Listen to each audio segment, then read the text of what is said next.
आपी कितने दिन हो गए हम तमाम खालाजाद बहनें आपस में मिली ही नहीं, क्यों ना कल की छुट्टी में हम गेट टुगेदर रखें और तमाम लोगों को दावत दें। अरे वाह, क्यों नहीं, ये तो बहुत अच्छा आइडिया है। तुम छोटी हो लेकिन बातें बहुत अच्छी करती हो और इसी बहाने हम रिश्तेदारियां भी निभा लेंगे। ठीक है आपी, फिर मैं सभी बहनों को फोन कर दूंगी और मुझे पूरी उम्मीद है कि कोई भी आने के लिए मना नहीं करेंगी। हाँ, मुझे भी। ठीक है आपी, फिर मैं फोन कर कर आती हूँ। ठीक है।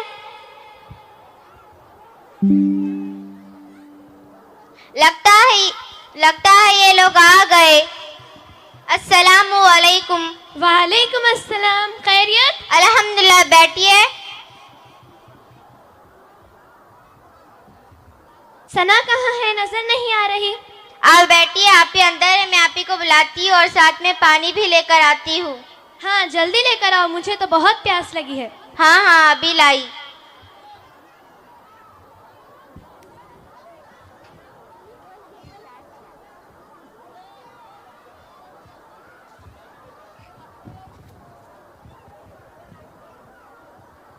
अस्सलाम वालेकुम। वालेकुम अस्सलाम। खैरियत? अल्हम्दुलिल्लाह, कितने दिनों बाद मिले हम लोग। मुझे तो यकीन भी नहीं हो रहा है कि आप लोग आए हो। हाँ, हमें भी बहुत खुशी हो रही है। अरे हुमा नहीं आई, काफी देर हो गई। अरे हाँ, पिछली मजलिस में कितनी खामोश थी, वरना क्या हुमा की बात है। हाँ बिल्कुल। खाला कहाँ है? वो बाहर गई है दानिश के साथ।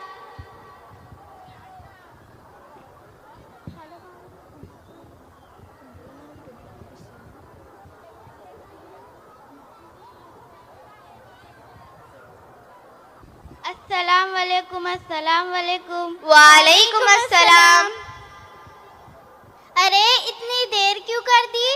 और दो सलाम? मजलिस में तो एक सलाम तो सबके लिए काफी होता है। हाँ मुझे पता है आपी, एक सलाम तो मेरा आप सबको है और एक सलाम आपकी सहेली इरम की तरफ से है। आती हुई उसी की तरफ गई थी, सोचा उसे भी साथ लेती आऊँ। फिर क्या हुआ? वो आई नहीं, सब खैरियत तो है। हाँ आपको तो पता ही है आपी, वो कहीं आती जाती न किसी से बात करती, वही पहले की तरह, न सलाम में पहल न कलाम में। अरे हुमा, ये कैसी बात है? क्या तुम्हें नहीं पता इस्लाम हमें सलाम के ताल्लुक से क्या रहनुमाई करता है? रसूलुल्लाह सल्लल्लाहु अलैहि वसल्लम ने फरमाया, अल्लाह की रहमत से सबसे करीब वो शख्स है जो सलाम करने में पहल करे। और हाँ, याद रखना, जब भी तुम कोई हदीस सुनो तो इस पर अमल करने की कोशिश करो। हाँ इंशाल्लाह मैं इस पर अमल करने की कोशिश करूँगी। हाँ इरम, खामोश तबीयत की है लेकिन दिल की बहुत अच्छी है। लीजिए ना। हाँ तुम भी लो। अरे सना आपी, अभी मैं आपसे एक बात पूछना ही भूल गई। आपके पड़ोस में जो खालिद अंकल रहते हैं, उनके घर पर लॉक है, क्या वो उनके बेटों के पास गए हैं? अरे तुम्हें नहीं पता, उनका तो 1 महीने पहले इंतकाल हो चुका है। इन्ना लिल्लाहि व इन्ना इलैहि राजिऊन।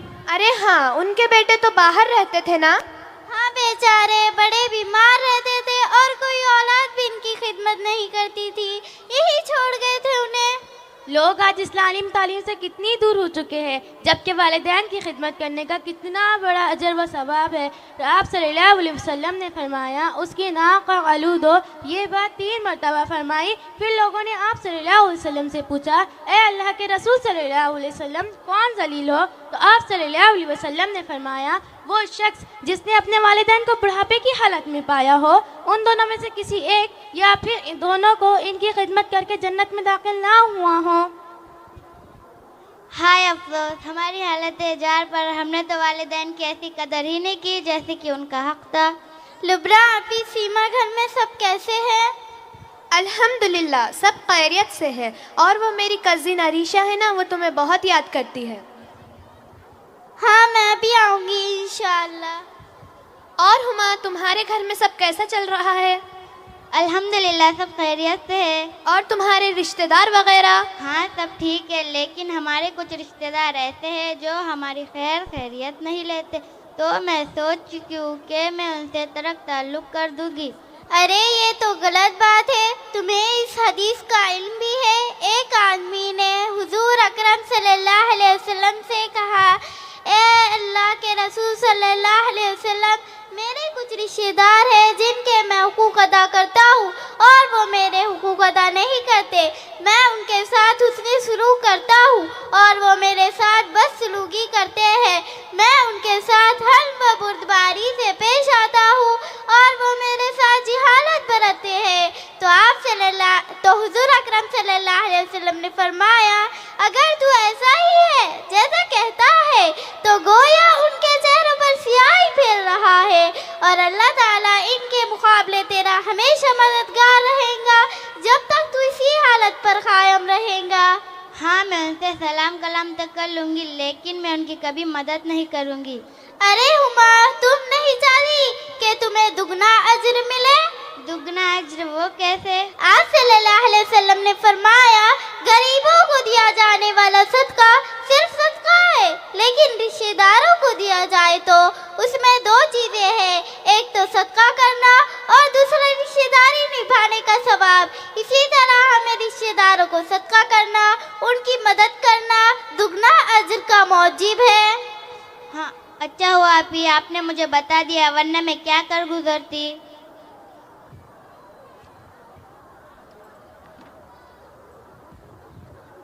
آپ ہی ہمارے پڑوس کی چچی کی طبیعت بہت زیادہ ہی ناساز ہے.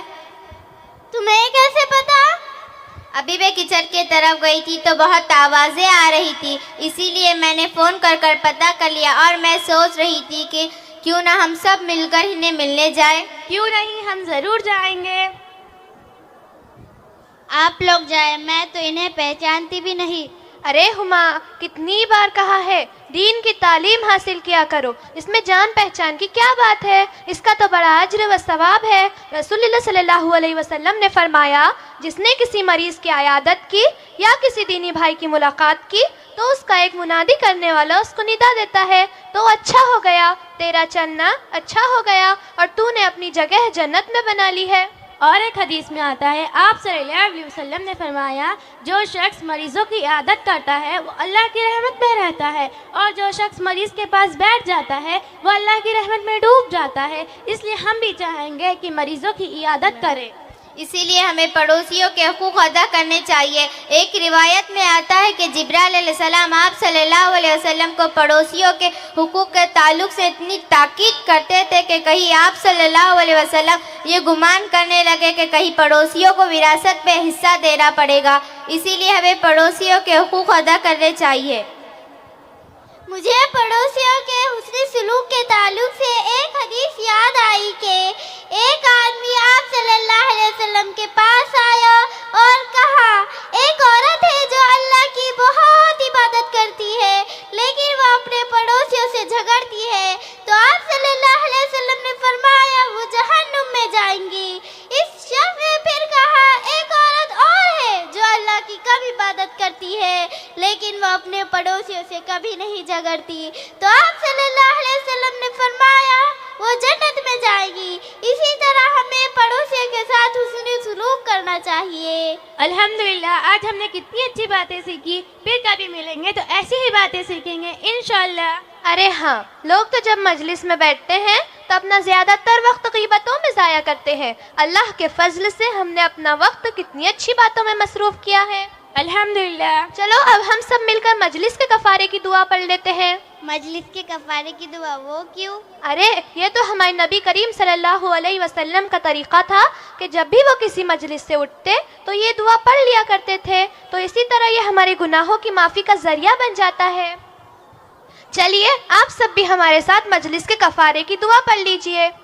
سبحانک اللہم سبحانک اللہم وبحمدک وبحمدک اشہد ان لا الہ اشہد ان لا الہ الا انت الا انت استغفرک استغفرک واتوب الیک. واتوب الیک. چلو اب ہم سب چل کر چچی کی عیادت کرتے ہیں. ہاں ہم سب جائیں گے. ہاں ہم چلو. لوگ برقع پہن کر آ جاتے ہیں. ہاں ٹھیک ہے.